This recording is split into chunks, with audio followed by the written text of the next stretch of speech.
G'day, you beautiful lot. It's the 30th of the 6th, 8 o'clock, and we are back. Pommy Kickback Footy Show, and I'm joined by long-time supporter of the channel. He is an Essendon man, but he's a good one. Sorry. I've got the big Scott from Lunchtime Catch-Up, the Essendon pod. How are you, mate? Very, very good, Pommy. Good to be here. As you know, I'm a regular kind of watcher on the Monday nights. It seems to be my preferred to go to Monday night overall chat, and I try and do enough in the chat comments to see if I can contribute in some way. So now that I'm doing actually live with you, mate, it's good to be here and good to talk about 17 other teams with my team having a bye. Hey, mate, it's how do you approach the bye? Like, speaking to some of the content creators, they all do different things. Like, what do you do? Do you avoid football? Do you take a break, or do you miss it by Saturday? No, I kind of take a mental break, especially with my team on the weekend. But it does give me a chance to watch some of the other games. So normally when you're, obviously you would know, obviously an Essendon podcast, you're doing post-game reactions, you're doing sort of research about how you're going to do the Monday show and the main show and everything like that. And it's all Essendon content. So it was just nice to actually sit back and watch 4 or 5 games, just watching the other teams, just seeing ball movement systems, just seeing where others at. And I love the game of footy. So as much as I'm a very passionate Essendon man, I'm just as passionate about the actual game of footy as well. So I follow this other players from other teams. I love watching, I like seeing kids coming through the system and getting drafted and see how they go. So yeah, it's for me, it's very hard to take the passion of footy out of me. I've got to say, we'll both be heartbroken today as Carlton and Essendon man. Miles Bergman, heavily linked to your club and my club. It was a 2-horse race. I did make the joke in the watch-along that this was Bergman's audition to see if he wanted to come to Carlton, and evidently we've ruined it so bad for him. He doesn't even want to come to the state of Victoria anymore. I bet you're gutted though, aren't you? Because I was secretly gutted as well, because he looks one hell of a footballer. Yeah, look, I definitely really wanted him. I knew it was a long shot because probably with both of our clubs, it's very hard to say, we're the Port Adelaide situation, but you go, well, what's our situations? They're not, it's not as probably as appealing at the moment. But look, he was a roommate of Xavier Dersmer, and I'm like, I'm trying to dream up scenarios in my head. Like, is there a connection there? Talk to your best friend, man. Come on, come over. But look, I would love him in red and black, but I think part of me still likes players that are loyal and stick it through. And I think, look, if I remove my passion, I think it was a smart decision to go to free agency. And then I think it'll be on for young and old about in a couple of years, because now that he's breaking into the midfield, obviously the game on the weekend, you can see what's going to happen, and he's going to be a big player. Yeah, I'm sorry to Essendon fans on behalf of Carlton for ruining Victoria so badly in that game that 28 hours later, he's re-signed for 2 years, and the talk of him wanting Victoria, he doesn't even want it anymore. No, I agree. I think I did look at that, and I did have like a little bit of TDK about it. There was a lot of talk about TDK leaving when he did the extended deal. And you've seen what's happened with TDK. He's signed for a modest fee, and now he's getting stupid money. So to answer Christian's point, he'll probably have got a fair pay rise, but he's probably put himself in the shop window for another extended salary cap. I mean, I reckon in 2 years' time, 2 million will be a decent salary. I reckon you'll start seeing big money.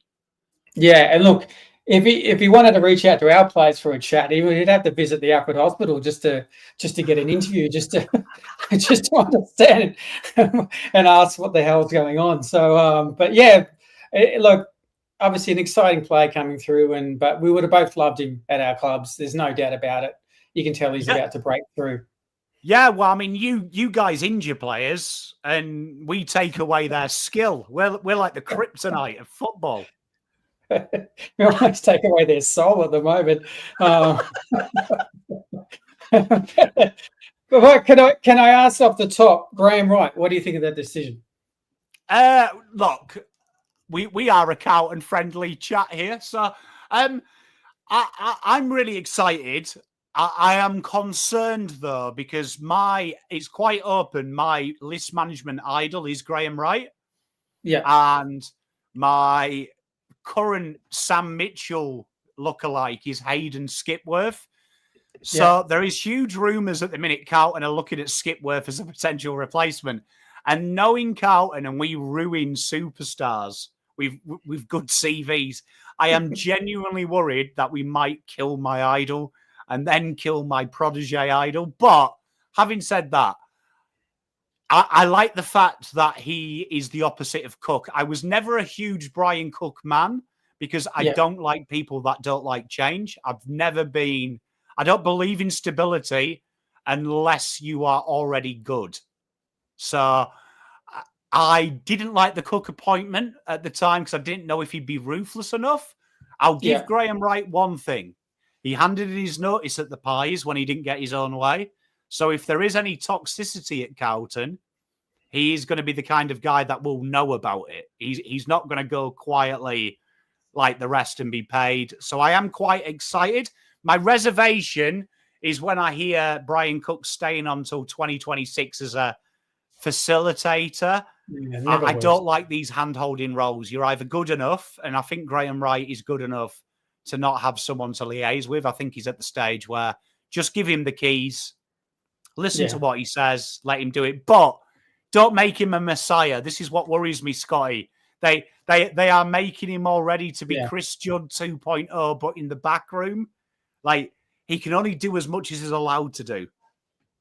No, well, I mean, am I right in saying you've got limited draft picks this year? So he's got a few things to work out. And, you know, he may, I would think you need a whole evaluation of the list, where they're going.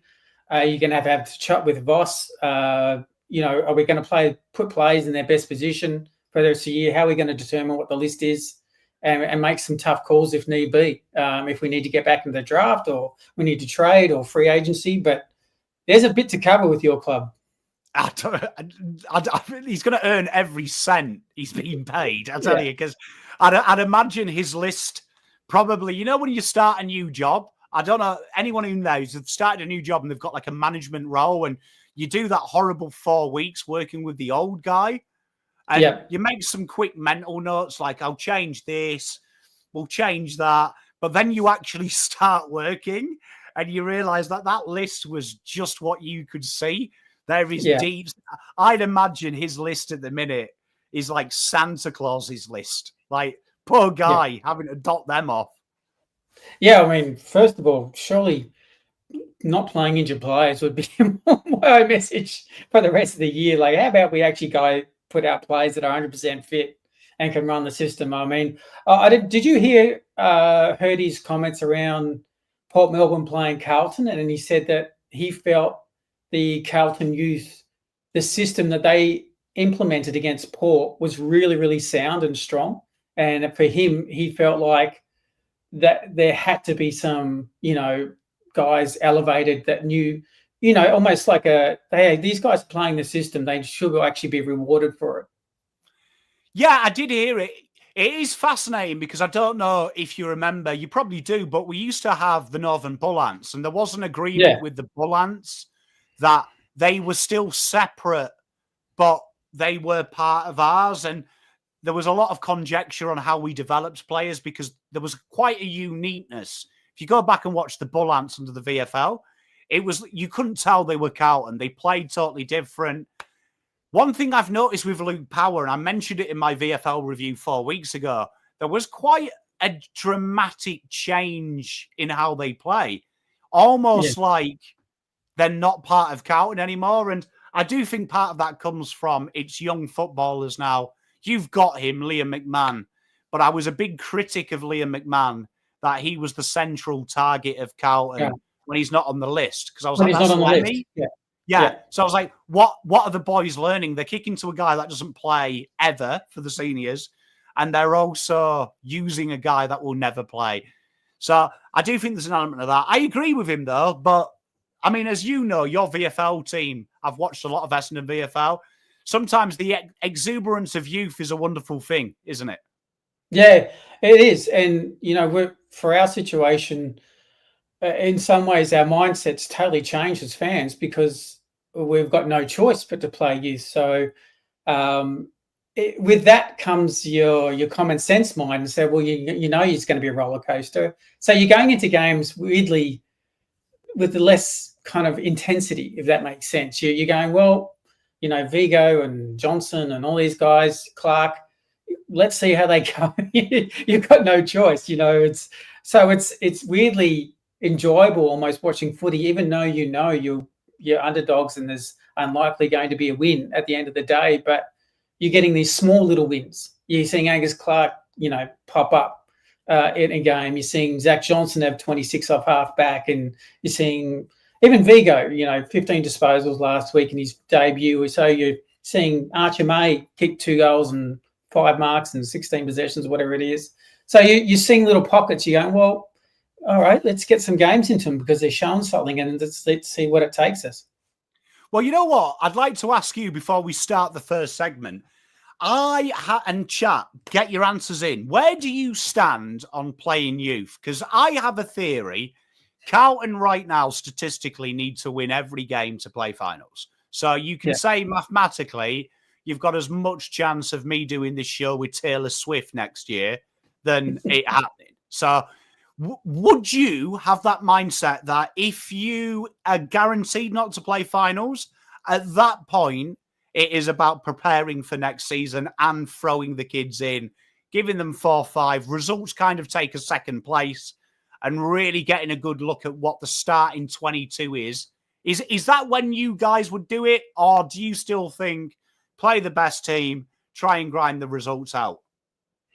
No, I look, I'm probably more the youth path, because I actually think you can actually get more wins out of it, because in some ways, the core of your senior players are letting you down, because, say, for your situation, you shouldn't be in the situation you're in. Yeah. So why am I rewarding them? And that's my point of view, is as long as the kids, to me, this is just my view, as long as they're setting a certain standard and a system and playing their role, then I'm happy for them to go, okay, let's bring in some kids, see what happens. Get some exuberance back into the side, get some youth, get some run.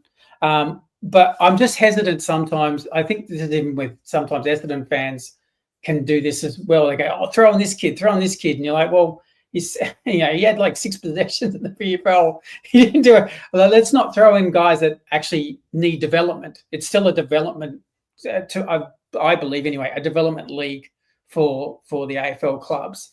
So if they're not there yet, I don't want to put him in. But if they're showing enough form and it's warranted, then I believe that no senior player should be a given to play, and so I'm more on the youth if they deserve it. Hey, big ants in chat as well. No, I agree with you. I think nails exactly what you said as well.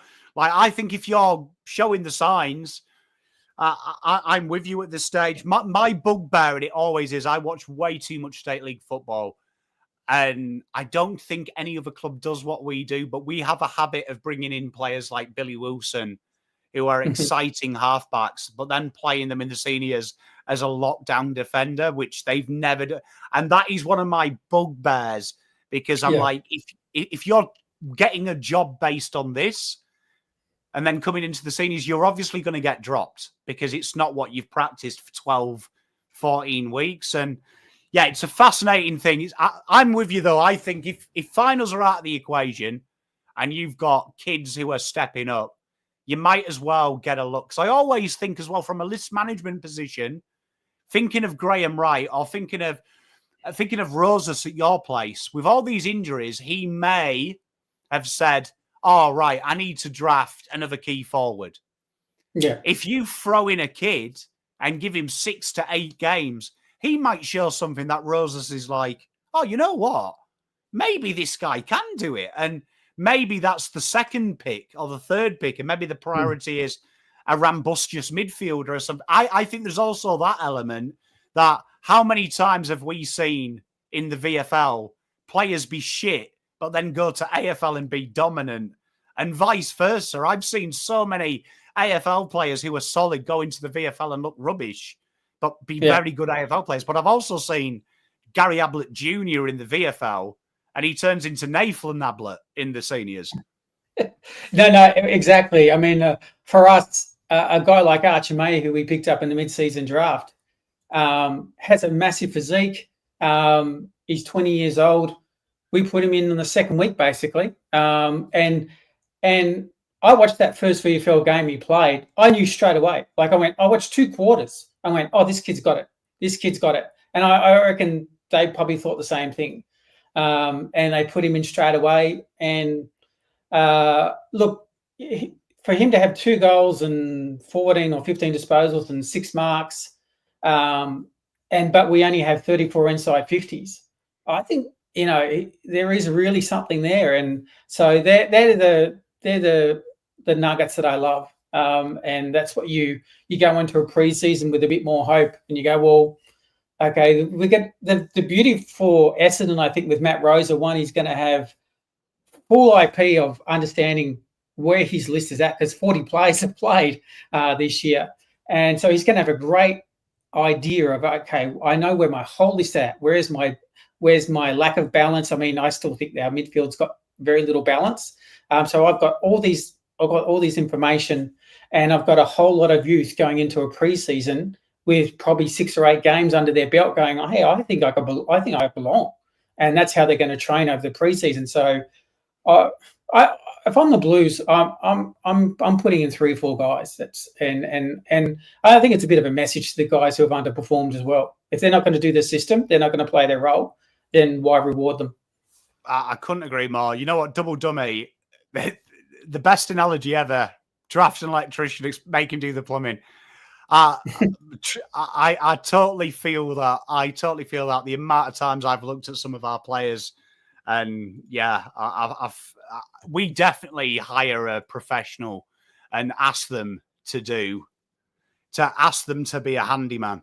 We definitely do that. But we have got a job to do. We have talked a bit about the Blues and a bit about Essendon. But the first game, chat and you, Scott, Carlton went down by 50 to Port Adelaide. It wasn't a great showing from Carlton, but Port, they did look mighty good under very little pressure, didn't they?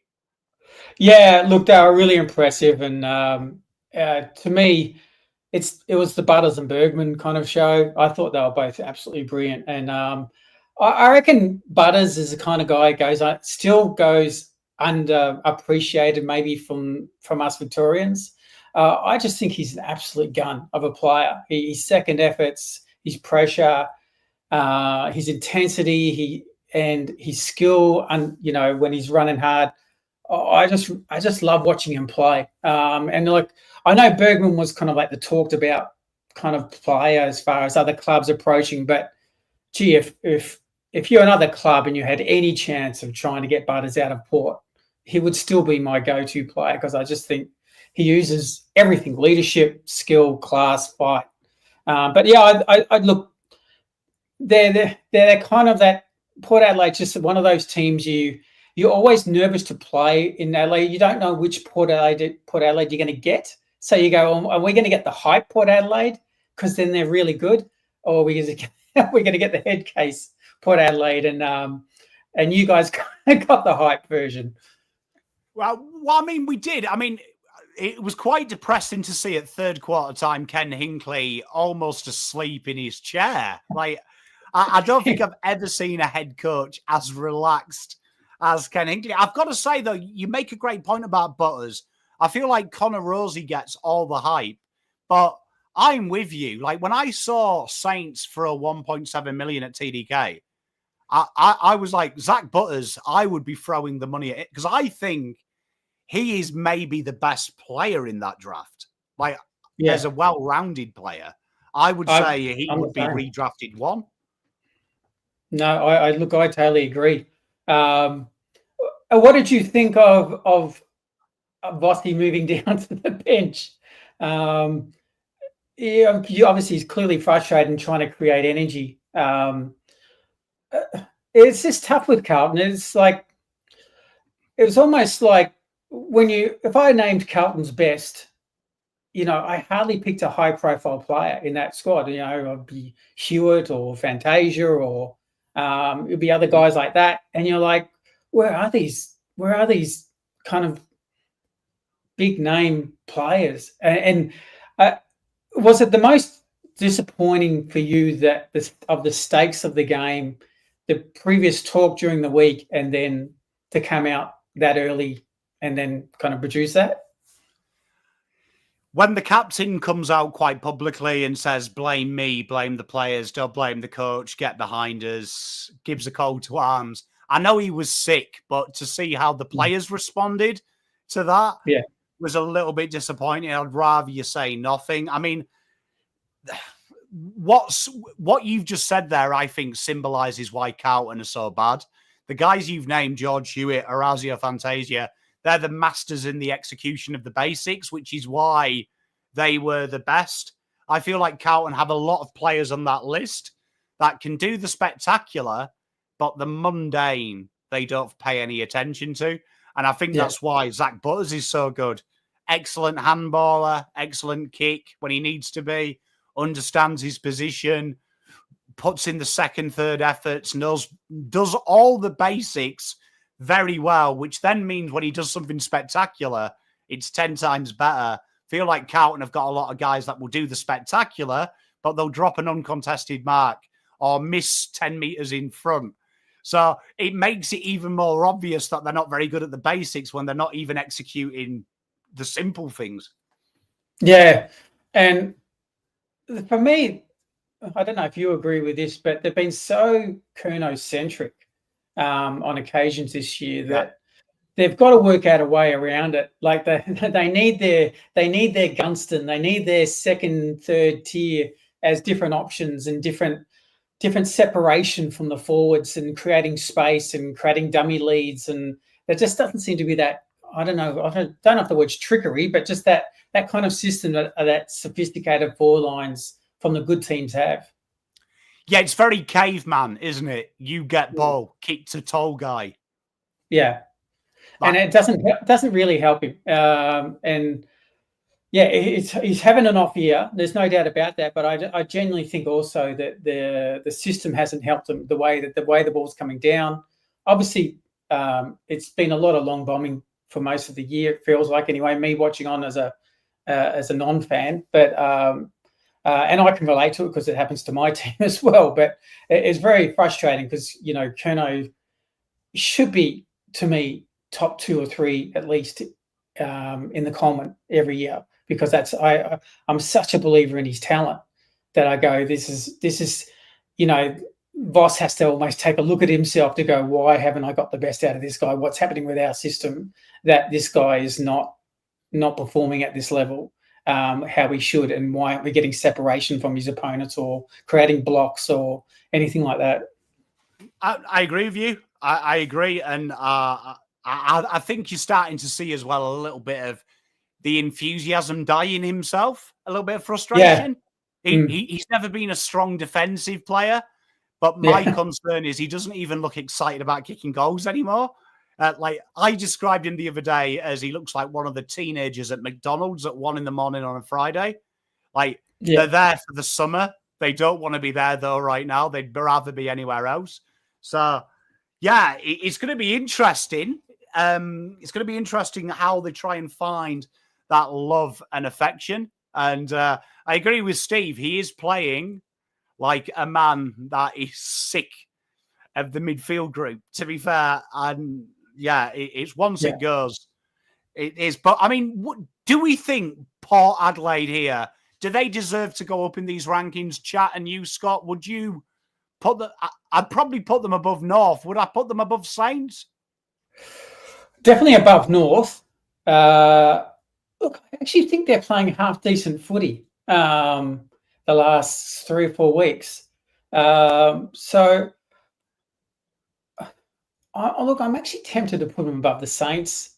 And then look, I'm probably, I don't know what you think. I'm still half tempted to put them above the Saints because the Saints are consistently losing. I know they're having some competitive games, but Port's now, I think, starting to separate a little bit from them because St Kilda are just consistently losing games. So I don't know if I could reward them for it. The big thing about Port, aren't they, is when they're on, they're probably like here, aren't they? 9th? Yeah. And the problem is when they're off, they're probably about here. That's it. They've just been a bit more on than off lately. They have got a few games coming up at the AO, so I'll agree with you. Where are they on the ladder now? So on the ladder at the minute, these guys, I'm pretty sure they're quite high up because I checked it. Yeah, they're 10th. They're above Carlton. Okay. 10th. Okay, yeah, so 12 seems pretty fair. Yeah, do you know what I mean? It's a surprising ladder, but then do Carlton go further down than 15th? I feel like on form we're somewhere between Richmond and Essendon, but look, you're probably almost positioned where you are at the moment. I mean, North obviously had a shocking loss, but you're probably around about where I don't think you go in the bottom 3, to be honest, because I still think on the day you probably at the moment may edge us. And Richmond West Coast definitely the last 2. So I'm happy to keep them 15th. But it'll be interesting when we play you guys. Hey, trust me, the rematch I was very bullish on. Not so bullish anymore. Not so bullish anymore. But then we go to 2 teams that are so hard to pick. But Gold Coast, sorry, I'm lying. Sydney versus the Dogs. This was our 50-50 game last week. The Dogs got up. Sydney, though, looking amazing now. They've got their troops back. Dogs having to dig deep. What do we think about this? Did we learn anything? Because I'm calling Sydney the finals breakers. I feel like Sydney are going to break finals hearts this year. Yeah, I honestly thought if Sydney won that game, then they could make the 8. I worry more that now that they've lost, but put Gordon and Papley back into that side, and it looks very different because Gordon is absolute star. He's an absolute star. And they looked to me like they're going to be a very hard team to beat. It was a ripping game. Besides it being on an ice rink, it was a absolute ripping game. And either side could have won. But I thought it was one of the Bulldogs' most mature wins for the year because Sydney were coming at them consistently. And I actually gave the Bulldogs a lot of credit. I thought they really dug deep. And, it's not easy to win at the SCG no matter what, but Sydney were, I thought, playing really good footy. And for them to come away with the points, I've been wrapped as a Bulldogs fan. I thought it was a really mature win. But Sydney are going to be very hard for the rest of the year to win against. So they're getting back to their kind of their system and obviously getting a few players back. They might have a few guys out with suspension like Francis and that, but they're kind of like both teams would be very happy with how they're playing. So Sydney, I can't see Sydney moving from where they are in their 10th spot on your ladder because they're not. Hawks and Freo have every right to stay there, which we'll mention later on. But so Sydney, for me, pretty much a solid 10th. I agree with you. I also think I agree with Christian as well. We were talking about him on stream, Goulden. I have a theory. If Goulden was in a Victorian team, he would be just that rung below the Nick Dacos hype. I feel like he's so far away, we don't give him enough love. But I think Goulden is just that one tier below the Nick Dacos. I think he would be given a hell of a lot of hype if he played for a Victorian club. No, look, I totally agree. And look, I found it. I hope the AFL have a plan B for this week because they're sending out their grass expert for the game. But I don't know about you, but that game was awkward to watch at times because I was so concerned about a major injury happening to the left of screen. Obviously, the forward line was to the left of the screen. And I was like, oh, this is not good. This is a lawsuit waiting to happen here. So I hope they have a plan B in place because there's quite a bit of rain scheduled for Sydney this week. And if I'm the team playing there this weekend, which I know they've got a home game, I'm generally calling the AFL, going, okay, what's going on and what's plan B? It was someone uploaded on Twitter. The players warming up, and there was a couple of players like losing their footing just doing the kick to kick. So I'm with you. Fremantle this week, deep in the finals race, they are. Yeah. The last thing they want is an injury to one of their star midfielders, because they haven't got a lot of depth as well. So the last thing they want is something, heaven forbid, to happen to Sarong or Brayshaw. I mean, with the Dogs. Do we think the Dogs... I don't think we can move the Dogs up, though. I think it was a routine win for a team that is fourth in our power rankings at the minute. No, I agree. I think it was obviously a very solid, mature win, but to go above the Lions, Geelong and Pies, no. I think fourth is pretty much right. It's a very close between fourth and fifth, by the way. We'll talk about the fifth team, but it's very close. I think it's fair enough for them to remain where they are because, they've obviously got some of their forwards back, and I'm a happy man if I'm a Dogs fan. I think we're going along very well. Getting coached very well this year. They seem to have a really good unity amongst the group. So I'm happy with fourth. They're going very well. I'm with you. Darcy as well. Jesus. I've got a conspiracy theory that Darcy isn't actually human. He has to be an alien. I've never seen anyone like that move like that before. He can't. Yeah. The goal near the boundary line. He looked inside, said, "All right, I'll kick it," and then I was like, "Oh."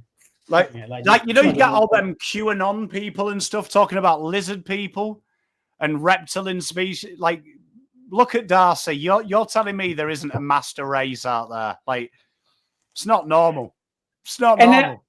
Now, tell me, is the pronunciation Fraser, Joel Fraser? I've always called him Fraser, but I did hear the commentary box argue it. So until he comes out, but I do know in all the draft we called him Joel Fraser, and no one corrected us. Well, he looked like that was a breakout game for me. He looked dynamic. He looked really dynamic. That was that was your stand up and take notice kind of game for me. So I'm like, oh, okay, this guy's a player. Very good. Do you know what I mean? There we are. We've got Grittier in chat. The expert of pronunciation is Grittier. Fraser. Okay. He's saying, all right, ja. We can do that. But no, I agree with you. Very good. And tell you what, be a few list managers who couldn't believe they ignored him for so long, because that's one of them ones that everyone had a pick before he was picked. Yeah. No, well, yeah, he's looking good. Credit to Isaac Heaney, 5 goals. I thought Papley showed enough. But yeah, Darcy's all class. Norton's starting to find his rhythm again. He's just showing signs of getting back to his old self. So they're looking pretty good. They've got a dangerous forward line when they're full of confidence. Yeah, and they've got Brownlow Kennedy as well. Yes. Not bad. Richards. If only we could recruit someone like him. Oh shit, we did, and then we traded him. Bad times. But talking about teams that have a star-studded midfield, the most controversial team you can have in the top 5, I always think, is Gold Coast Suns. They got the job done against Melbourne. And I'm going to be controversial here. I watched this game and I don't really rate Melbourne. I think once you get out of their midfield, they're rubbish. I think Anderson and Rowell way good enough to handle that midfield. I didn't watch this game and go, wow, Gold Coast are good. I watched this and said it was comfortable, but they didn't really impress me in this one. No, I must admit I watched the whole game. And thank goodness for the Gold Coast that they had that first quarter 37-1 start, because I thought after quarter time they weren't impressive at all. I thought they were larising a bit. And it just did not. They showed a lot of signs to me of undisciplined kind of stuff, just a bit of hero ball, and I thought they just stopped defensively, and you shouldn't. Melbourne were down and out. That was a game to kill in the second quarter, as Melbourne was all gone, and I would have not liked if I'm Hardwick, how that game played out the last three quarters. You're obviously happy you get the 4 points, but I would not have liked how that got very tense in the last 2 or 3 minutes. It would have been. I wasn't, so much so. We played Gold Coast this week, and I'm at Marvel, and I'm like, oh, we're half a chance. If they want to play like that, great. We can play Marvel well. So I thought, to me, that was a not a good game. Credit to Melbourne for fighting back, but I just didn't think Melbourne were that good, even in their comeback. So I thought the Gold Coast really dropped off. They just thought they had it won and cruised through, and I would not have been impressed if I was Hardwick. Yeah, and, I agree with Scott. I think Melbourne, one thing I'll give Melbourne credit for is they're really sticking. They were quite open about a new game plan, targeting outside run, being less contested. This was one of them games, though, I look at Gold Coast, and I've got two big teams in this top 10 I have huge reservations on. One's GWS, everyone knows that. Gold Coast to the other, because of the easiness in which to beat them. And I think Gold Coast, if you stop them playing sexy football and make it a little bit rugged, I don't think they have the answers yet. I don't think they have the emotional maturity. So they're one of them teams that I feel like a Geelong, a Brisbane, a Pies, even a Doggies, in a final situation, they're more than happy to make it ugly for a bit. And I feel like you take that away from Gold Coast, they don't really have much. No, I totally agree. They've got definitely some things to work on, some maturity to work on. If you want to get in that top kind of 5 teams, then I think their defensive systems and their blue collar grit, to me, just has to go up another level if you want to compete with the big boys. I will say for Melbourne, just the form of Jake Melksham. He literally could have kicked 9 or 10 goals in this game. What did he have? 5 goals, 6. But he was so dangerous that, he could have really actually had he could have almost won them the game if he kicked straight. So, so good on Jakey. I know he's an ex-Melbourne man, so I am a bit of bias. I'm cheering him on. It just wasn't, I don't know about you, but it was just the last 3 quarters, I thought, this is just a nothing game.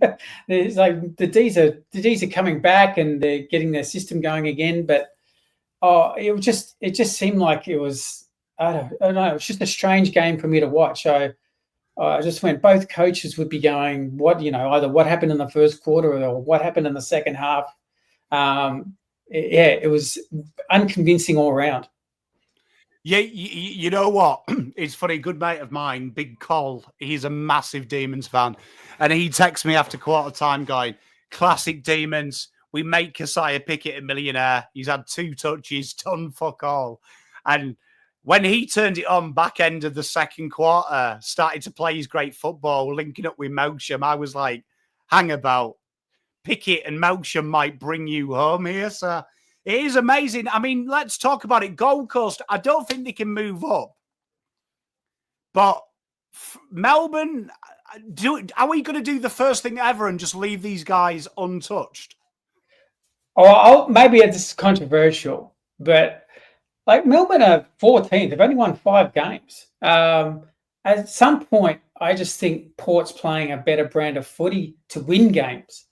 I don't know about you. I'm comfortable enough to swap Port and Melbourne at the moment because I think the latter reflects that. But I just don't think Melbourne's, for 5 wins this time of year for the talent they have. I don't want to give them the credit for that. They should be at least 8 or 9 wins for me with some of the players they're rolling out. You know what? I mean, it is a surprise when you look at the ladder. It's probably a fair thing, and chat's agreeing with you. I like the way Langy put him 13th. You can tell Langy would. You can tell Langy's a big Carlton man. He just hates football now. He just wants doom for everyone. Move them all 18th. But no, I agree with you. I mean, this is an interesting one for Sean. I'm not against it as well. My issue with Melbourne is even though I think they're playing good football, they're changing the style.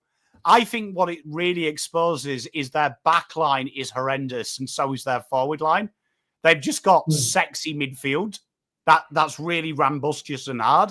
But you take away the keys are horrible. Like Stephen May looks more like Stephen Autumn at the minute. He is rubbish. Yeah. And outside of Pickett and Melksham, I don't really think you're scared of that forward line. No, well, that's always been half their issue is their forward line. May's totally out of form. I mean, if I was a Gold Coast fan, I'd be happy with what I saw of Ben King, by the way. I thought there were some moments where he showed really good leadership, was marking the ball well, clean with his hands. I went, okay, that's a better sign for Ben King. If he can continue that kind of form, then that will really help them out. But Stephen May, since the controversial incident, he should be pointing at himself right at the moment. It's you know what though, I always say this about Melbourne. Doesn't it feel like there is like a trip to Vegas in the waiting before that club implodes? Like it feels like for 3 years. It's like when you're at it. When you've got a mate and you go around to the house and you can tell their mum and dad hate each other. And they are just staying together for the kids. And then your mate turns 18 and 2 weeks later, he rings you up and says, oh, mum's left dad. That's what it feels like. It feels like this relationship is on the rocks and it is just waiting to implode. No, I genuinely feel the same. It feels like if I'm a Melbourne fan, it feels like this nervous energy of you're waiting for the headline to come out Monday of something that's happened. Like, that's going to rock their world or there's going to be a video of someone or something's going to happen in Bali it just has that feel like there's a lot of edgy players that you just feel like, I've never been convinced that they're a united kind of feel group. Like the stark difference between a Collingwood to them, you can see it. And they're very combative to each other and everything like that. But I agree. I'm always nervous for Melbourne fans because I always feel like something's around the corner for them. Mate, I'm with you. And shout out Big Mitch Tidball. That was my funniest thing when I saw Nick Rewalt describe Ben King as a small forward. 200 centimetre small pocket forward there. Fascinating. Well, I mean, when we've moved Melbourne, Gold Coast stay the same, but I reckon I've got to give a shout out to my good mate, Double Dummy.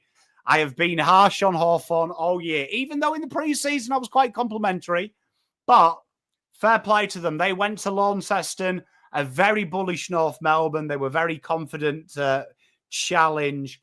And I thought Hawthorn here put down the marker that they are going to be a very fearsome side when they're up and about. I know it's Launceston, but they were almost flawless. And I actually think, controversially, this flatters North Melbourne, this scoreline. I felt like, when I watched this game, I felt like this was a 300-point loss, really. Yeah. I mean, it's a tale of two narratives with this one because I'd be hugely disappointed if I was a North Melbourne fan, considering the previous week. But if a Hawthorn fan, then that you hope that kind of game really releases a whole bunch of confidence for them. Because I always feel like Hawthorn, they are a bit of a confidence team. They can ride a wave. And does this start that kind of wave to close out the year? They finished obviously really strong in the home and away season last year. And look, they've got enough elements to make a real big kind of wave towards the second half of this year. I think, if I'm being completely honest, I think I still have caution with them. Like I still feel like as impressive this win was, there's still a inconsistent unreliability to them that I'm still trying to work through where they're at. So I still want to see them against see some of the big boys to see where, how that goes in the second half of the year and how they're starting to match up with them. And they've had some good games against them, but I still think there's a way to go for me to convince me they're kind of top 4 or maybe even 5. But that was a big step. Jack Gunston, man, he's having almost an All-Australian year at the moment. He must be mid-30s in the gold tally at the moment. But he's been a godsend for them for a mature age. He's having a ripper year. So look, there was really solid. But honestly, if I'm a North fan, I'm pretty frustrated with that game because they obviously know Launceston well. So I would expect a better performance than that. And I realise because I'm well, no one knows more better than I do that there's going to be some games where you play a younger team and you have some blowouts. I just thought coming off last week, that was a bit too much of a blowout for my liking. If I'm a North fan, that was too much of a rollover. I felt the Carlton win was going to be a bit of a catalyst, because I said it in my preview with North. They're getting so close, it feels like they just need someone to roll over and die. And they got Carlton. And I thought, okay, that's the confidence booster for them. That's the justice for hard work. But everything I hated about North, I saw in this game. I saw everything. But on the Hawks, I feel their players are coming back. I'm suggesting we move Hawks to 6th because I feel like, as Dummy said, 4 weeks, 5 weeks, Will Day's back. The back line looks sick. Favourable fixture. But North, I feel like last week we had to move North because I made a bet with a guy in chat. So I had to move North high. I feel like if we're honest, North are 16th. Yeah, I'm the same. It was fun while it lasted. I got confident. I guaranteed Carlton would beat North. I was an idiot. I was foolish. But justice is served. Justice is served again. I still feel like Carlton are way too high. But that's the way I feel. I genuinely feel we're way too high. But fair play to Hawks. They are back. And then we get to talk about everyone's favourite team. Collingwood looked like they were going to come unstuck. Didn't come unstuck. Found a way. And to be fair, when you watch this game, I know everyone loves to hate Collingwood, but I don't really think Collingwood were threatened. Once they wrestled down third quarter time in the first 5 minutes, they got back ahead. I don't think they looked back. They won this in a canter. Yeah, I think, look, probably in the end, both fans are reasonably happy. The Collingwood, this point of the year, you're just trying to do enough to win, get away, don't get some injuries. I thought, and if you're a West Coast fan, I thought their pressure the first half was fantastic. I think they really are having a few guys break out now for West Coast. I really like what I saw of Jobe Shanahan. I think people who know me on the Essendon podcast, he played for our Essendon VFL team. And when he played for the VFL team for Essendon, he had actually Peter Wright next to him, who got relegated to the VFL, and he was beating Peter Wright weekly. And I thought, this is a real player here. So I was a little bit surprised he went that late. So I reckon West Coast got a really good forward on their hands. Yeah, I think a lot of credit for West Coast has to be Baker's leadership. To me, I think it's probably not talked about enough about how much I sense with West Coast that he's bringing a lot of leadership to the club that's making him a bit more stable as far as on-field leadership. So I just want to give him a bit of a shout out. As far as Pies, look, they're, what are they, 3 games clear. They're rolling along really well. Can I just say, I'm an Essendon fan, so yes, one of my arch enemies is Collingwood, but if Scott Pendlebury is not one of the most brilliant players that's ever played the game, he was my BOG. I just think he's a fantastic player.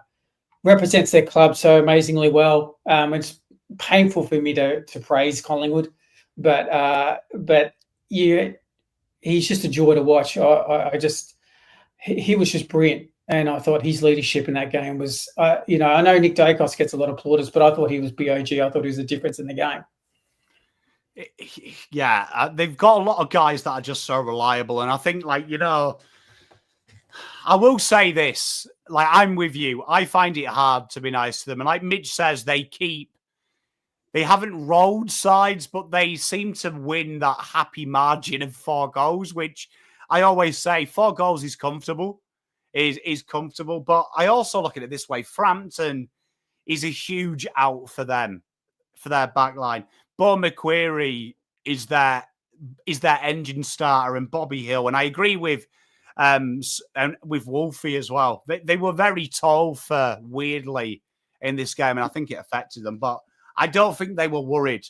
To be honest, absolutely worried. And you know what, West Coast, I'll say this. I know they've had a few 5-goal losses in the last 4 or 5 weeks, but there is some heart starting to be shown. And especially from them younger blokes, there is a little bit of ticker there, which if I was an Eagles fan, I'd feel a lot better now than I did 6 weeks ago. It does feel like some of that youth is starting to bear a bit of fruit. Yeah, Tom McCarthy's really coming on, hey? And you'll be pretty happy with what you're unearthing there. So look, they got some. I think McCarthy's doing a pretty good job. I think they identified that they needed some leaders in this club, because I think it's underappreciated how much when you're that young, that to bring in a guy like Baker and that sort of thing, who's come from premiership sides, that can teach guys, hey, this is the standard, this is what we did. It's underappreciated what that can do to a playing group, even more than sometimes a coach's voice, because you're hearing it from your peer. And so I think, as much as that got criticised, that whole Baker trade, I think it was actually invaluable to their culture. So I like what they're doing. I think there's some good signs there for West Coast. They'll obviously have another pretty strong draft hand with where they'll finish. So obviously if they can tie up Harley Reid, I think that would be a big vote of confidence for the club as well. No, I agree. I love Tim's comment as well, Tim Kelly. That I do think their reason for where they are is that Tim Kelly trade. I think if they look back at that, it was probably the wrong shout. But you know what? Fair play to them. They are starting to build now, and I agree with you. Good draft this year with their hand. I've got a feeling as well Harley extends. I've just got a sneaky feeling he extends and sees another 2 years just to see what they might be capable of. Yeah, I feel like a Bergman play is going to be similar here. Or is it going to be extension for 2 years?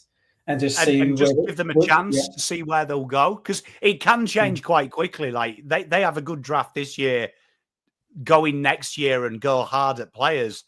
They could be in a different kettle of fish in 2 years' time. They just smell like bounce back, don't they? There's something. I'm more confident in the Eagles and Richmond rebuild than I am of any other team in that bottom 10. I just feel like they are doing it the right way. No, yeah, I think they're having a few good moments at the moment. So, yeah, look, it's obviously we can't really move Collingwood, and West Coast. I mean, they're probably still 18th, but they're having a look over at the Tigers. Yeah, the 17.5, I think, this week. Yes. They're slowly doing it. And you just mentioned Richmond, the mighty Crom. You know what? It's quite hard, I think, to take anything out of a game when you play in 18th, when you are a bona fide top 4 chance. But I watched this game, and I don't think I have ever seen a side like Adelaide beat up on a side in the terms of controlling territory, the ball. That second half, it felt like the ball touched 4 Richmond players the entire time. And it was really nice to watch a side not go and beat a team up. You could see Nix had got them to actively work on that controlling the ball and knowing when to press the buttons. And it felt like when they pressed the button, it went mental. Like they created 27 attacking intercepts, right, from the forward half of the ground. Like that, they're astronomical numbers. And I look at this and just think this was like a training session for the Crows with a statement at the same time. I thought the Crows were spectacular in this game. This was the best outmatch I've ever seen because I felt like Adelaide learned a lot that'll pay them back against better sides. Yeah, totally correct. And look, with Adelaide, to me, they're often enough their forward line gets a lot of media attention, a lot of focus, and a lot of hype. But what they've done this year is corrected, especially in the last 8 or 9 rounds. They've really corrected their defensive systems. And I did hear, it was on Fox Footy, but since round 8, their opposition's only averaged 59 points. That's really impressive. And so they're really, it's not just the scoring. They're once you start doing it at both ends, and your transition defense is really solid, you really start looking at September in a different light. So I would be very, very happy with, if I'm a Crows fan, what's happening at my club, because I think they're getting all parts of their game really sound. Yes, I understand Richmond's young and inexperienced, but and look, they did it to us round 2. They scored 161 points on us at the G, and we were witches' hats on that game. But how clinical and efficient they were was pretty impressive to see live. Their skill, led really well by Zach Dawson, who's having definitely an All-Australian kind of year. Riley Thilthorpe's really breaking out now as a bona fide kind of forward/star of the game. So, and Curtin's looking really, really good. So they got some serious players and talent in that side. I'm glad you've mentioned their defense, because it's something that, like, I have been massive on the Crow hype. I have taken that hype train and got a whole new level this year. It's no secret they are my favourite team to watch in the AFL at the minute. I really do enjoy them. I agree. I think they've really worked on this defensive structure, really worked on it, and we know that their attack is ridiculous. So they found that way to stop team scoring, and that's why I like this game. I felt like they'd added the je ne sais quoi of how to control. My one question mark is can they control the game? Because I watched that Hawthorn game they lost in Tassie, and I felt like they just didn't quite understand the moment quite well. But they should have won it. I feel like Adelaide here. I'm going to propose we move them up to 4th. Look, I'm not going to argue against it. I if there's ever a draw, that's probably in my mind of those two teams. But I'm really liking how the Crows are now having a much more better defensive system. So they're God help the competition if they get some home finals, because that's the last thing you would want if you're an opposition team, because they look really, really solid. They look, their key defenders are really stepping up now, becoming stars of the game. So yeah, they're in really good shape. I'd be very happy if I was a Crows fan. It's interesting. A bit of a debate in chat about Dogs versus Adelaide. I feel like Adelaide's forward line is way too potent for the back line of the Dogs. Like, I think their defensive structure would be able to negate one of Norton and Darcy, but I don't think the Dogs would have a chance of stopping Thriller, Rankine, and Walker and Fogarty. I don't think it has a chance. Well, that's where the Dogs could be pretty susceptible. So, yeah, it's an interesting one. From maybe the edge goes slightly to the Crows to me, but it's very, very close. That'd be probably both fans would feel like it's pretty harsh.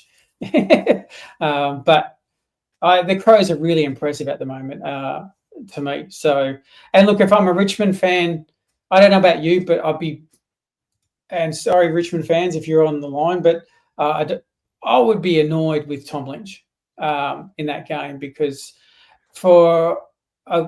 you could see it happening. You know, we were talking about Melbourne before. You go, it looks inevitable that something's going to happen. Tom Lynch, to me, you know, you could see all up 10 minutes before that incident. I was watching with a mate and said, "Oh, he's going to get suspended.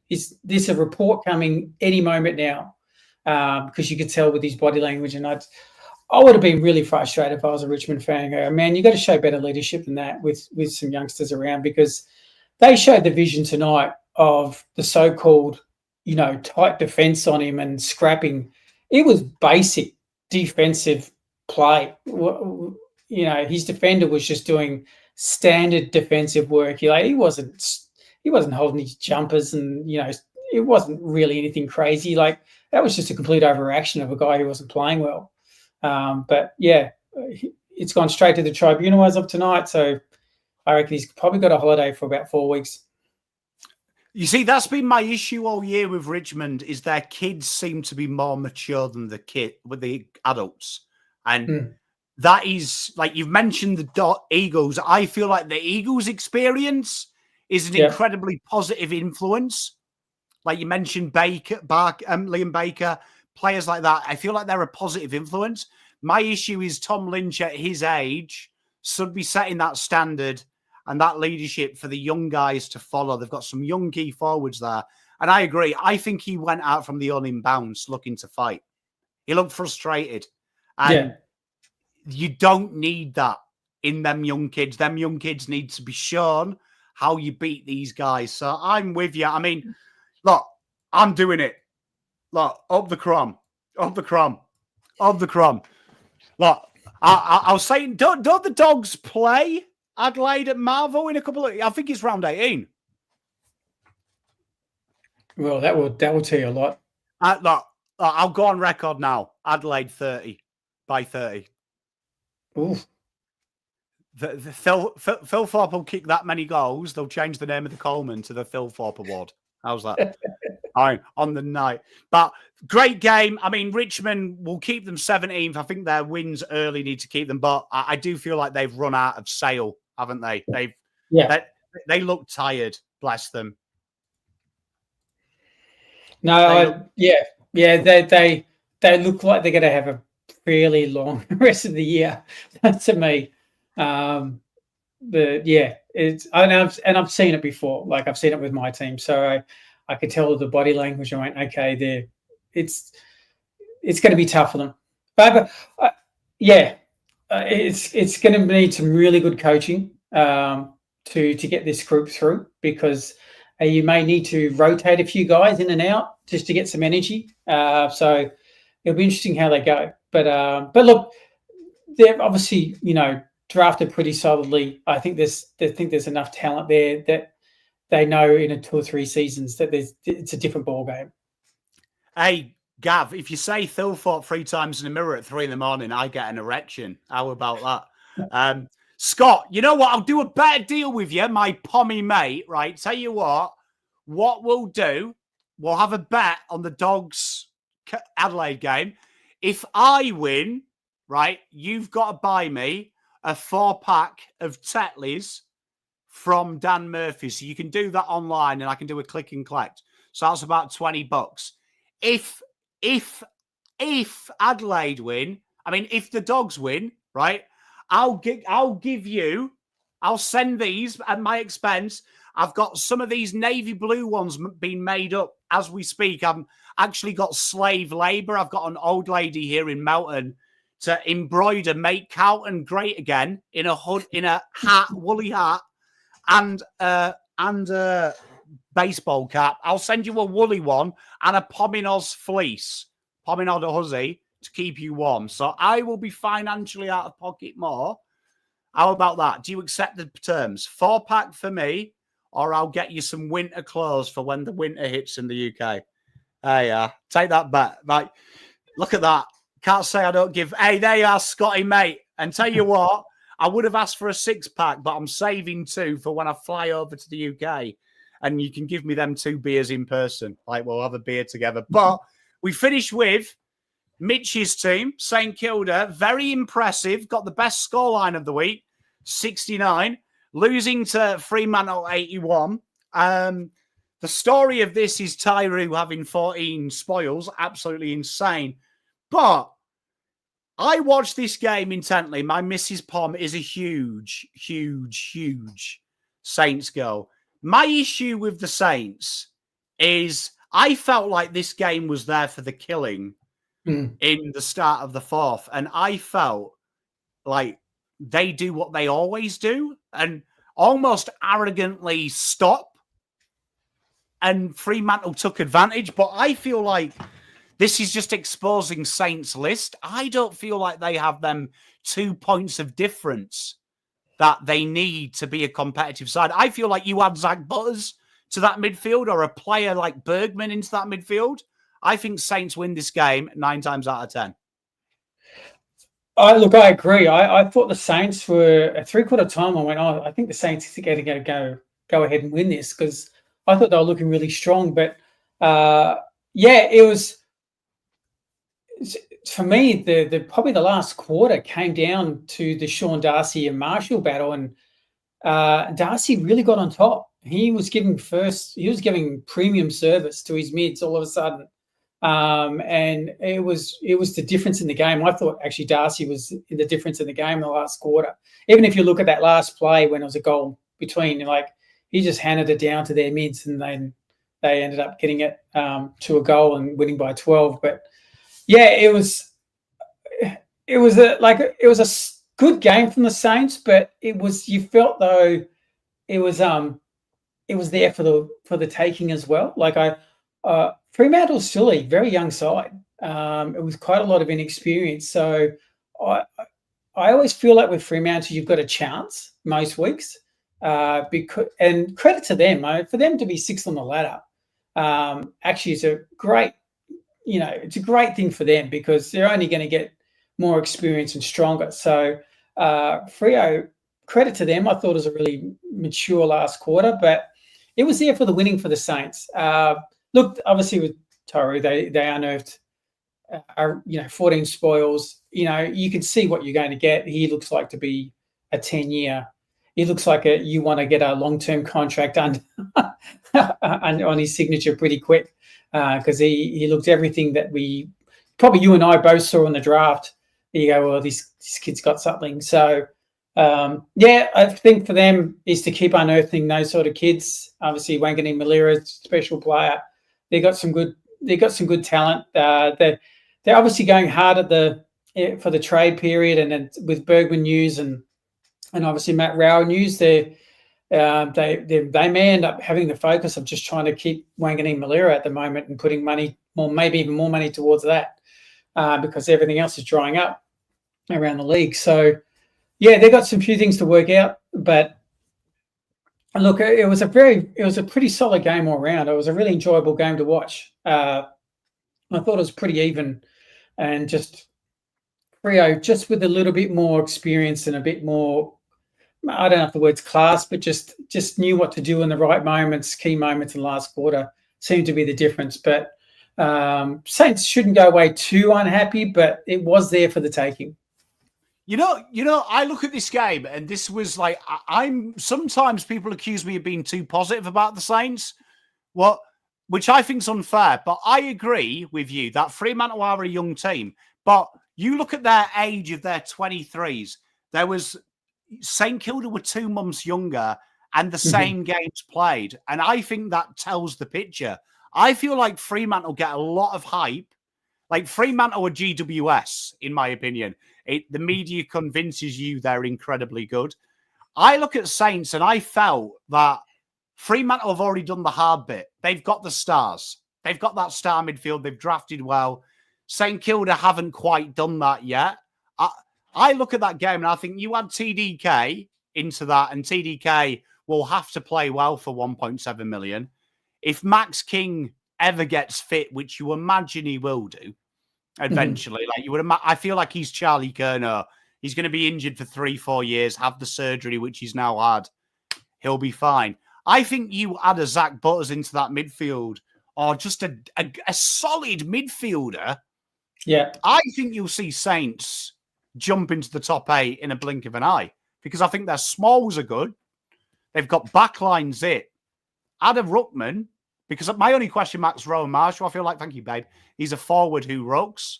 That's my issue with him. I'm going to suggest something crazy. I think St Kilda to 12, yeah? And I think we move Fremantle to 8th. I think that's fair enough. Freo being 6th on the ladder, I think that's fair enough. I think they're a little bit. How many in a row they won? Like 6 or 7 now. So they're playing. They're pretty consistent at the moment. So you got to reward them for it. Yeah, they just keep snagging them wins. Do you know what I mean? They just keep snagging them wins as well. When they play a good team, they keep doing it. I mean, part of me does feel, if we're honest, on form, Gold Coast have lost, the middle portion of 3 in their last 8. Yeah. I do feel that's it. I'm going to give Gold Coast an out, though, purely that one of them came off the bye, which, struggling after the bye. Most teams do. But I just feel... I feel like all the top 6 there have enough credit for me to put money against Fremantle if they play.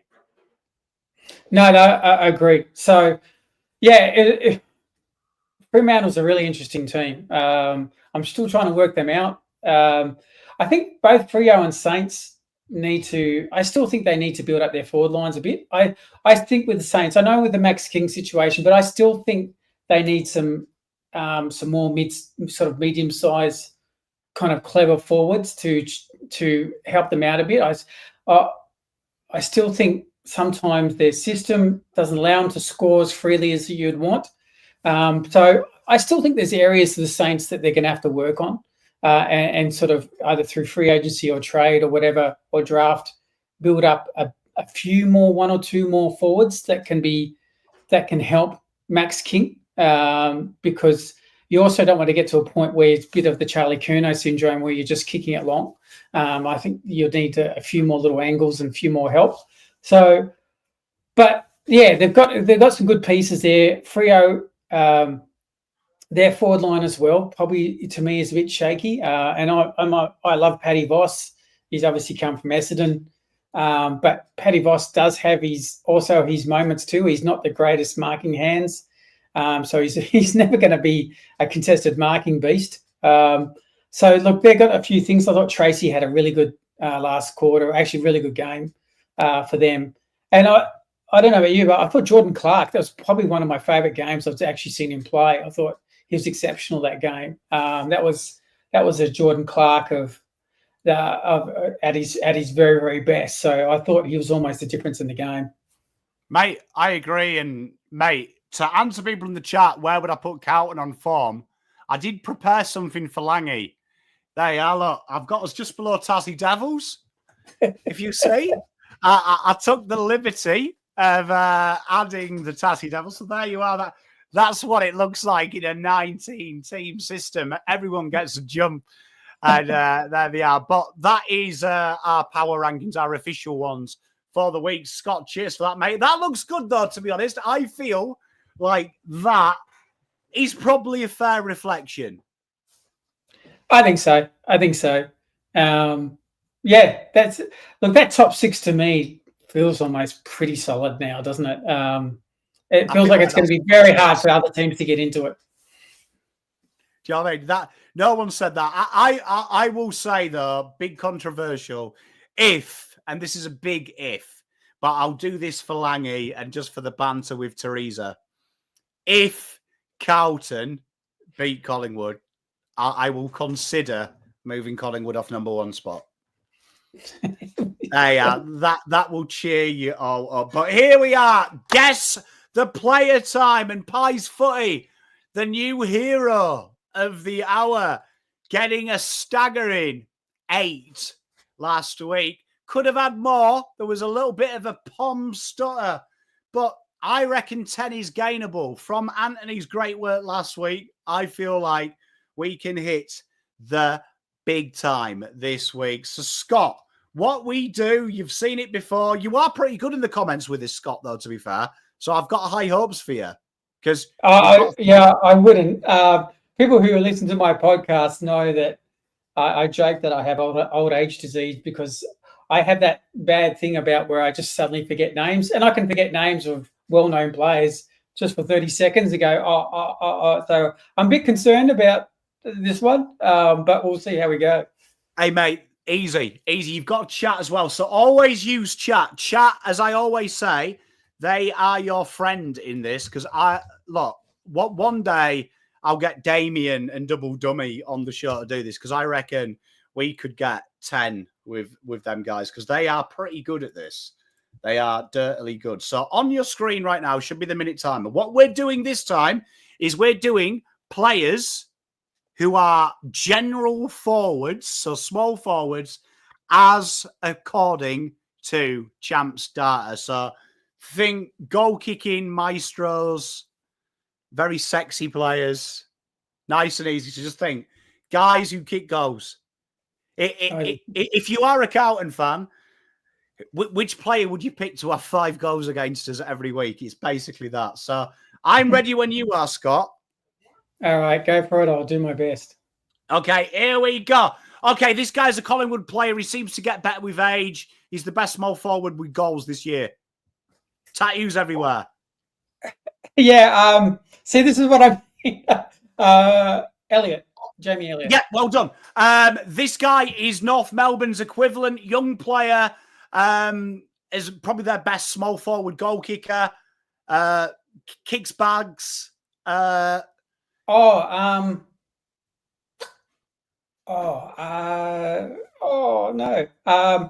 You can see him. It's like Curtis. Is it Curtis? Yeah, it is. Well done.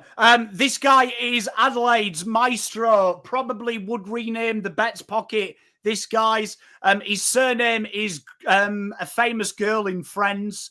Very good looking. Yeah, well done. This guy had a rejuvenation career from Gold Coast. Was a St Kilda player, banging them in for them. Was traded a couple of years ago. Started to finish. I know. Started so I'd finish. Used to be St Kilda, now Gold Coast. That's Longy, right? Ben Long. Yeah, it is. Yeah. Hey, mate, for someone who didn't know, who was worried, you didn't do bad, mate. That was 4. Look, so you are on the leaderboard, which is important. You join the legends of Leckdog and Joe Carbine. So let me bring that back up on the screen. There we are. So there you are. You are now 4th on the ladder. Well done, chat, as well. You got all them. Tell you what, small forwards is probably the worst one to randomly draw, purely because some of the people there as well don't play small forward. Champ Starter just kind of throws you in there for fun. That's all good. All in the name of fun, but hey, I thought you did well, mate. Look, hey, look, Leckdog came into this with all the confidence in the world, right? And he got 4. So he got the same as you. You were nervous. Leckdog came in here I'll get 30. So you definitely, I thought you surpassed it. But another week, Anthony still is the reigning premier of this one. But then we've got the Creators Challenge. Anthony got 682 this week. Had a couple of low scores. One of them being Jason Horn-Francis, who just mysteriously did so well in a quarter that they shelved him because they took the piss, the bastards. So the person to beat here, Scotty, is Dylan. And it's a big thing here. We have actually got we've got an AFL ring. We've got an AFL Champions ring every year we give away. Right. Dylan is winning that, but this is the team you've gone with this week. Take us through, because there's some tasty names in this. Yeah, so pretty much a lot of it was based on who they're playing.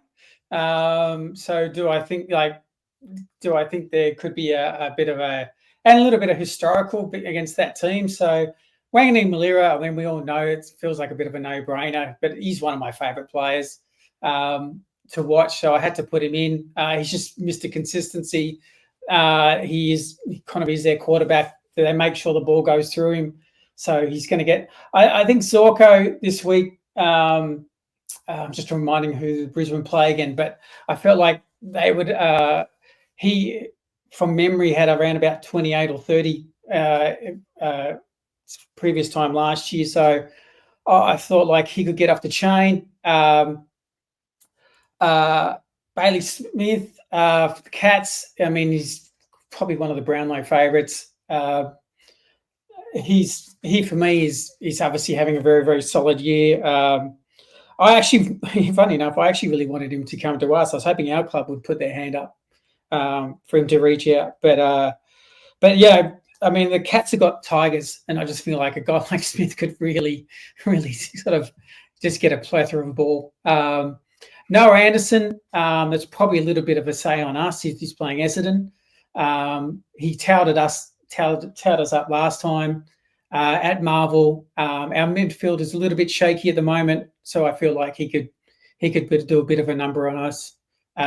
Look, Jeremy Cameron against the Tigers, I feel like could kind of exploit them a bit, to be blunt. Sorry, Tigers fans. But if he's, I just feel like that's just prime. Richards from the Bulldogs, having a really, really solid year. Who are they playing? The Bulldogs, from memory. They're playing North Melbourne, so felt like he could really exploit that. North Melbourne's a little bit shaky. And then Maxi Gawn. It was a tough one. I was going back and forth with this one. They do play the Crows, so that was my little bit of my concern. But I feel like in some ways O'Brien he can be a little bit shaky. And Gawney, last time Gawn had 21 disposals and 37 hitouts, so I feel like that was obviously a good matchup for them. So I kind of went with Max Gawn in the end. You know what? I agree with Langy as well. All I've taken out of this is Carlton are winning, because you said you picked sides who are struggling. But Blues maybe are back, Langy. Maybe we're back. But no, I think on paper, this looks like an incredibly strong team. They always do. You've taken the risk element out, not picking a team playing Carlton, because if Bailey Smith was playing Carlton, they'd sub him at half time after he's got fucking 50 points. So, well, Carlton do have a half decent tagger. So I did have a long thing about Nick Dacos, to be honest, against the Blues, but maybe it's a little bit of my memory of you always towel up Zach Merritt on us. You always tag him out of the game. So maybe it was a little bit of that element to it. But yeah, it's tough. Collingwood are a very even team to me. So it's like it's a system rather than individuals for me with Collingwood. So that's kind of why I was a little bit kind to you on the Blues. Mate, I'll take all the kindness I can get. I'll take all the kindness I can get. Big shout out to Double Dummy as well. Chat, if you do want to do this, right, you know what? We'll do a little, we'll give you a little shout out. If you want to drop in the comments after the stream, I'll put a post up, your Super Coach 6. We'll start doing that as a little bit of a shout out next week. We'll add you in, see where you guys get with the content creators. But big shout out to Anthony this week, because he got 5 out of 7, but 4 teams didn't play, so he gets the double asterisks. So he is well on the leaderboard. Obviously, Joe was the last person to pick teams. Sorry, not Joe. Damo was the last person to pick when we had a 4-team bye. So 5 out of 7's good. The record, though, is my good mate, Lek Dog and Ian. Both of them got 8 out of 9. We're back to 9 game weeks. This is well and truly on this. So all we're doing here is we're just going to take your tips for the week. I reckon you're going to do well at this because I feel like you are a good tipper. Look, I've definitely got the Dogs over North. I feel like they're going to be too strong for them. Yeah. Blues twice. Apologies to all the Blues fans, but I think it's pretty obvious that the Pies will go in very warm favourites. Look, to be honest, I mean, look, you know what? I haven't actually checked it. We show it usually at the end of the show, but let's see. I can tell you that on average, 4 people tip against Carlton in our tipping league. So we've got a tipping league in our thing. It's obviously got a plethora of Carlton fans, but the Carlton fans that I know, on average, 4 of them tip against. How many people tipped against Carlton against Port this week? I'll be very intrigued to know the details because I guarantee that people started falling off. You know what? Only 1, 2, 3, 4, 5, 6, 7, 8, 9, 10. Only 11 people out of over 100 tipped Carlton this week. So even Carlton fans are jumping off, Scotty. They can't have a go at you, mate. Even the Carlton fans are jumping off, mate. They're not tipping them. So there you are, mate. Don't feel ashamed. Eagles GWS. Yeah, and that's at Optus. So, I mean, GWS are very just. I put them in the Port Adelaide category. I was like, which team's going to turn up? I'm going to go GWS. I still think in the end, their ball movement may win out. I'm just worried about Eagles sustaining. To me, if you're defensively sound against GWS, then you're probably going to win. Like GWS are really shaky, but if you're loose for half a game, GWS are that kind of team that can beat up on you skill wise if you give them room. So I still feel like in the end they're probably going to come out victors. Yeah, but mate, I agree with you. I love Teresa in chat going, these are easy matchups. They all look easy until the games are played, mate. Honestly, every time I've tipped, I've got 9 out of 9. So don't worry about it. In my mind, I agree. There'll be a shock here. I guarantee one of the favourites doesn't win one of these games. One of the favourites don't win one of these games. It always happens because otherwise it'd be easy. But your beautiful Bombers, they entertain them dirty Suns. The Suns, they don't like Marvel. They don't. This if there's an upset to happen, I genuinely think this is a smoky for an upset. And people are going to say I'm biased because of Essendon, but Essendon strangely play this ground very well, and the Suns don't. Essendon likely get back Ridley and Zach Reid to kind of make sure that back line's actually back to a little bit where it was. And I think that Ridley is the kind of guy that gives us so much more structure in the back line when he's there. Like you just feel much more sound, a bit like Stewart for Geelong. Or so with Zach Reid and then you got Durham coming back in from suspension. So a little bit worried about coming off the bye, like of the other teams. But with Durham and Ridley and Reid in, you're definitely getting a much better side going into Marvel. So the Suns will need to play well because it comes probably down to the midfield in the end. We're just not getting enough inside 50s. I think we're only averaging like 35 inside 50s the last 2 or 3 weeks. And it's really frustrating because as an Essendon fan, Caddy and Archer May and Ryder are actually in form. We just can't get it down there. And we're deciding that it's best at the moment not to play Zach Merritt, who's almost won a Brownlow a few times, to not play in the midfield.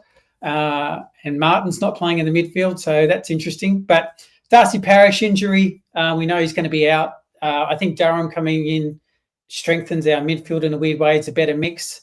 So, yeah, I'm going to go the Suns because I think they deserve to be favourites. But if there's ever going to be an upset, this is the game. Mate, look, you've convinced me. I can see it. Look, I remember doing the stream Richmond versus the Suns at the Marvel, and people said I was mental when I said I think this game's going to be tight. And Richmond ended up winning. Like, I could see it. I do not trust Gold Coast travelling at all. And I think Richmond will be fired up. I think they'll be fired up and want to. They've enjoyed the break. I think they deserve the break. I think they'll be invigorated coming back. Invigorated. So I'd be worried. But this one looks like the most obvious one, doesn't it? Cats, Tigers. Yeah, I mean, it's down at Geelong. It's it doesn't leave much research or thought process to work out who's favourite. It's just Cats are going to win by 10 goals. Interesting as well. Sean's just confirmed it. It's top 9 versus bottom 9, which fascinating. Hey, fascinating. Hey, a bit of numerology going on here, chat.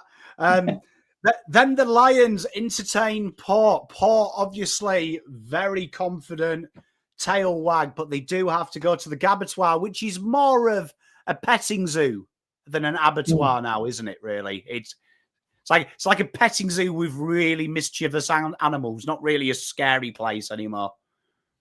No, it's definitely for Brisbane this year. I mean, even Geelong has actually had a few shaky moments, but yeah, Brisbane, having an indifferent year for them, but they're winning enough to be kind of around abouts in September. They've had some really good wins recently, no doubt, but they are the kind of team that can just, have a bit of a strange game, and it's an interesting game. Look, the Lions for me, I would select, and probably by about 4 or 5 goals, but I wouldn't be surprised if Port make it interesting. Yeah, this is one of them games that if Port had lost to Carlton, I would 100% tip Port.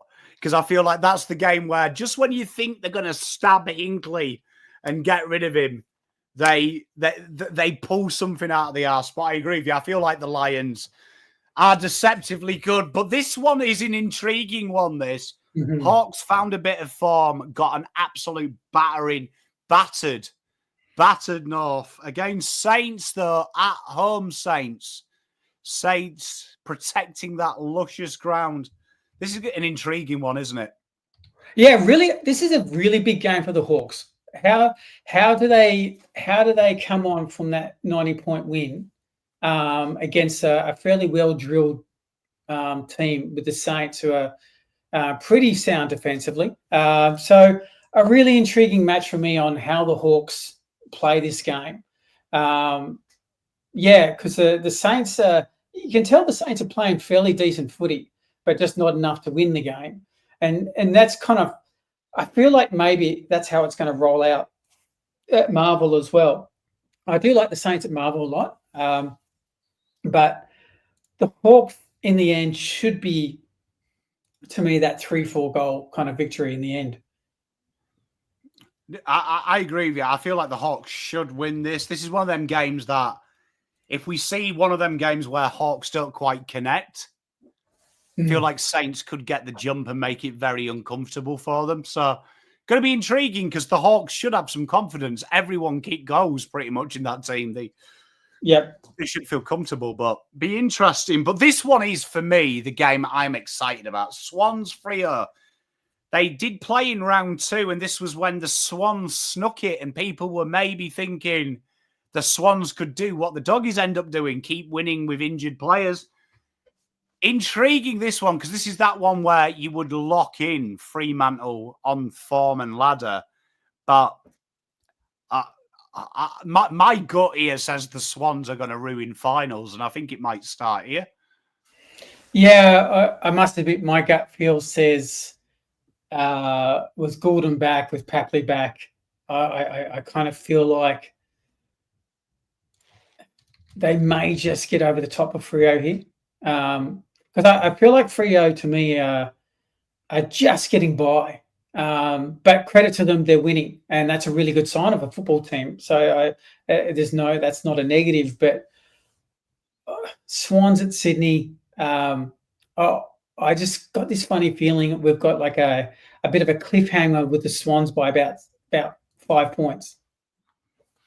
Yeah, you know, I made this controversial statement a couple of weeks ago on Footy Abroad as well, that I feel like 2 of the top 8 at the minute will slip out.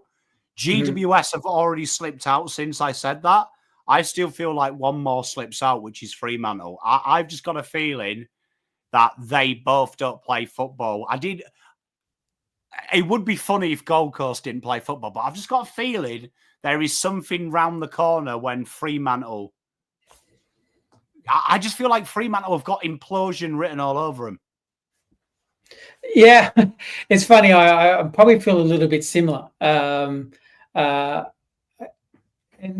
yeah, they just feel very shaky to me. But they actually remind me a little bit of Essendon last year. That they had this middle run where they'll just keep winning. Like you never feel overly convinced. And then it kind of fell off at the end. And Freo is a little bit similar to me. Look, if Freo win this game, it will be a huge win for that football club.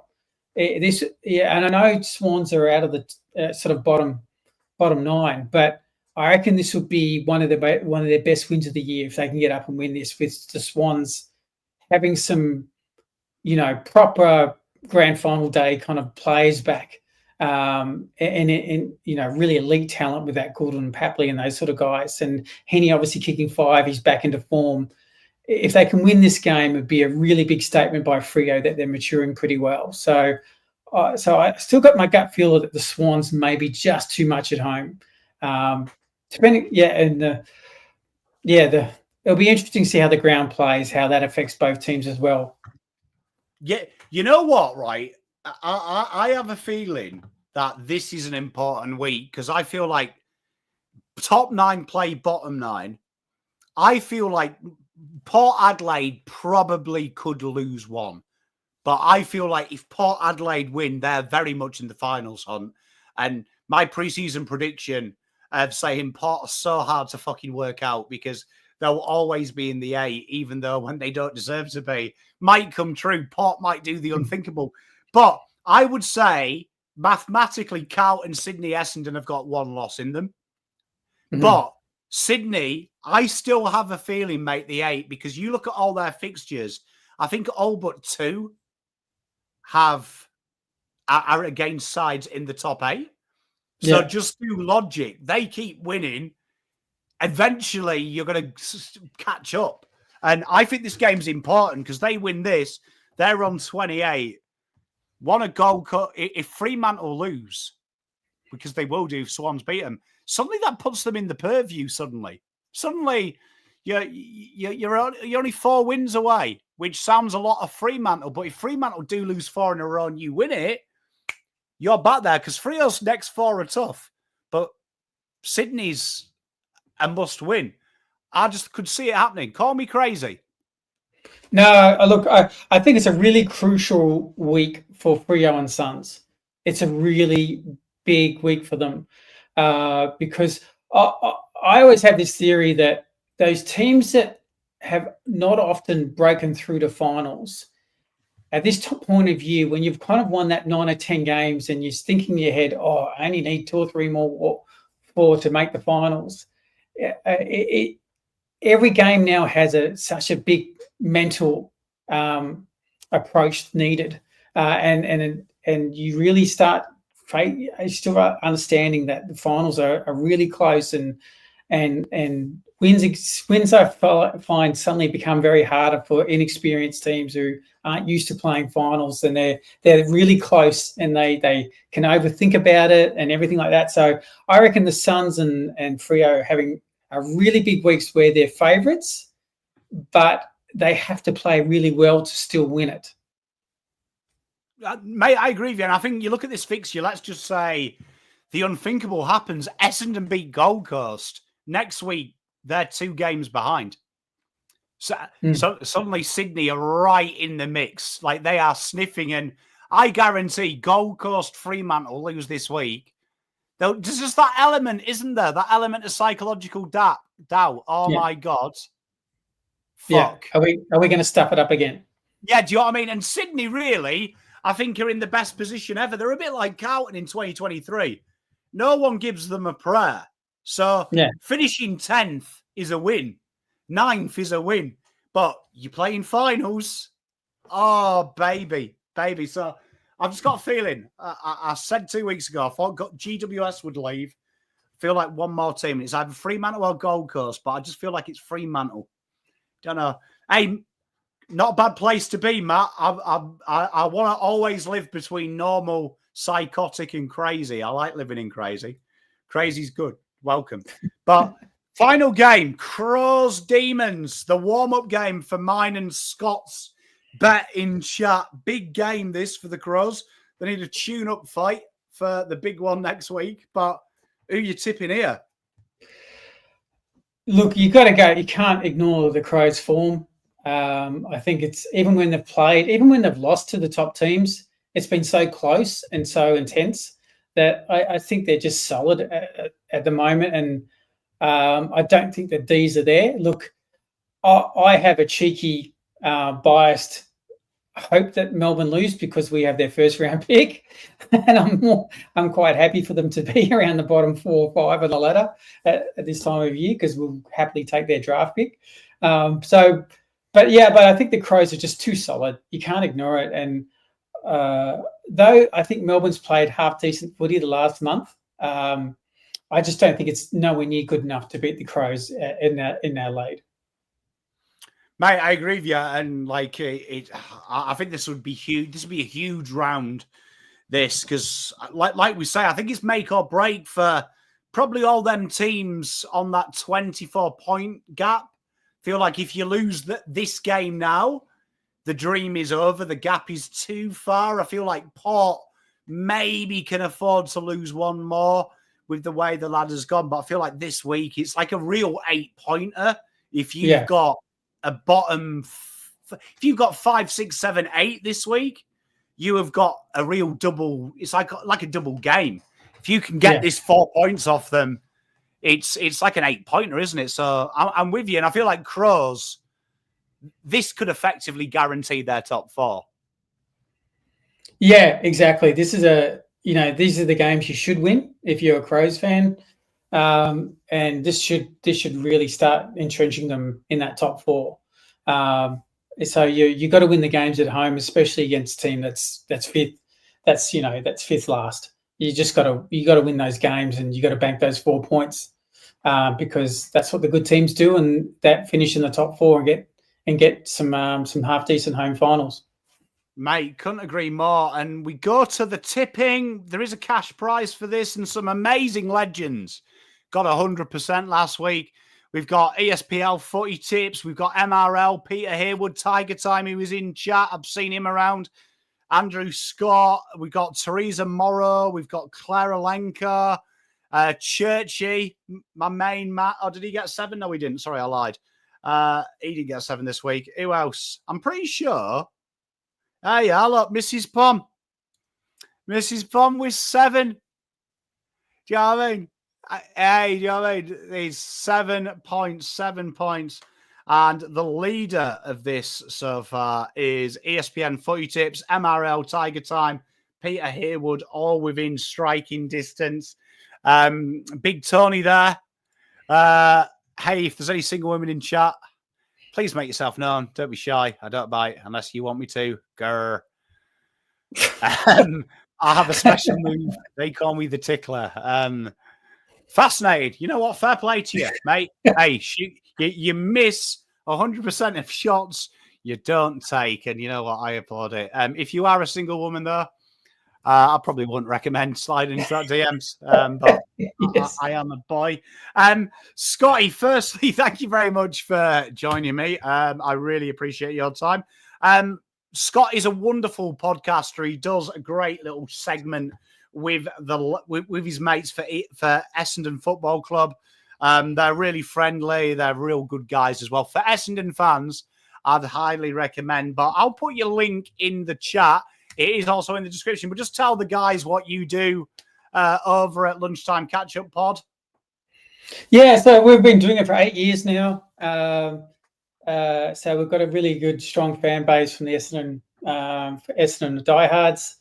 Yeah, we obviously have a weekly free public show that we talk, obviously covering the previous game result. Obviously, most of it's been therapist class, really, for the most part, since we've started Fuller. But look, it's, hopefully it's a safe space for people, and really enjoy talking about the Bombers. We have guests on from the club. I think we're going to have one of the assistant coaches on. I think we're going to have the VFL coach on soon.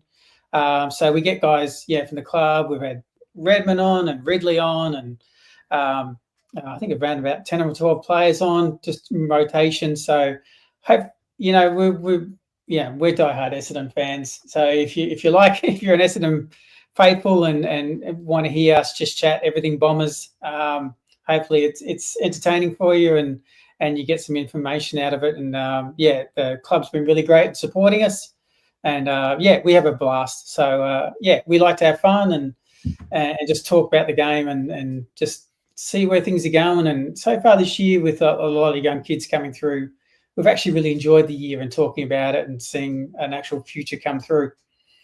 Mate, I've been on the show with you, and it's an honour always to chat rubbish with you guys. And I've got to say, there's always a stereotype with Essendon fans, but I feel like you guys, Fiona at Bomber Banter, you're breaking the Essendon stereotype. You are nice people.